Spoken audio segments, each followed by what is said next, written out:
بسم الله الرحمن الرحیم. تختی نمبر 15. تشدید مع تشدید، یعنی د یو شد نه وروسته بل شد راتلل او د هغې جوړ او روان ویل. نو یو شد خو مونږ مخکې تختۍ کې ووي چې هغه به څنګه وایو. اوس دوه شدونه چې کوم دی نو په یو حرف کې یا یو جمله کې راتلل دي، هغه استعمالول دي. نو په دې کې اکثر د سړي نه غلطي کېږي، د ماشومانو نه خاص یا د نوي کم کسان چې د هغوی نه لکه دواړو شدونو لا زور نشي ورکولی. نو مونږ به کوشش کوو چې یاره دا مونږ پوره او صحیح ووایو او صحیح طریقه باندې دا چې کوم دی مونږ ادا کړو. لکه اولنې جمله او ټکی زمونږ سره دی یا زا زبر یز، زا کاف زبر زک، کاف کړه زبر کا، یزکا. دواړو کې به سختی هم کې او جټکا به ورته هم ورکوئ. یزکا وقفن یزکا. یا زال زبر یز، زال کاف زبر زک، کاف زبر کا، را پیش رو یزکرو وقفن یزکر. حمزه لام زبر ال، میم دال پیش مد، دال سا زبر دس، سا زیر سی را پیش رو المدثرو، المدثرو وقفا المدثر.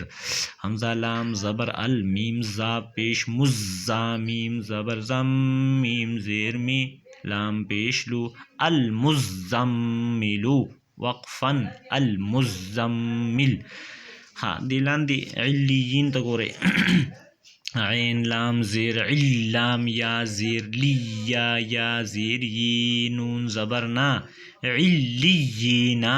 دا دواړه ټکي یو شان دي تقریبا. وقفا علیین دا په عامه سپاره کې راغلي دي او د دې چې کوم دی نو ویلو طریقه هغه دارنګې ده. عین لام زیر عل، لام یا زیر لی، یا واو پیش یو، نون زبر نا علیونا وقفا علیون. حمزه نون زیر ان، نون لام زبر طریقه وی لکه دلته کې نون مشدد دی نو نون مشدد باندې به خامخا چې کوم دی نو غنه کېږي. دلته کې زال دی نو زال هم سور نه دی بلکې هغه نارنجي کلر دی، نو دا به د ژبې په څوکه باندې ویلی کېږي. ان حمزه نون زیر ان، نون لام زبر نل، لام زبر لا، زال یا زیر ذی، نون زبر نا ان الذین وقفا ان الذین. دا ټکی هم تقریبا دی بشن دی. میم نون زیر من، شین را زبر شر، را نون زیرین، نون پا زبر نپ، پا کڑا زبر پا، سا کڑا زبر سا، تا زیر تی، من شر النفاسات.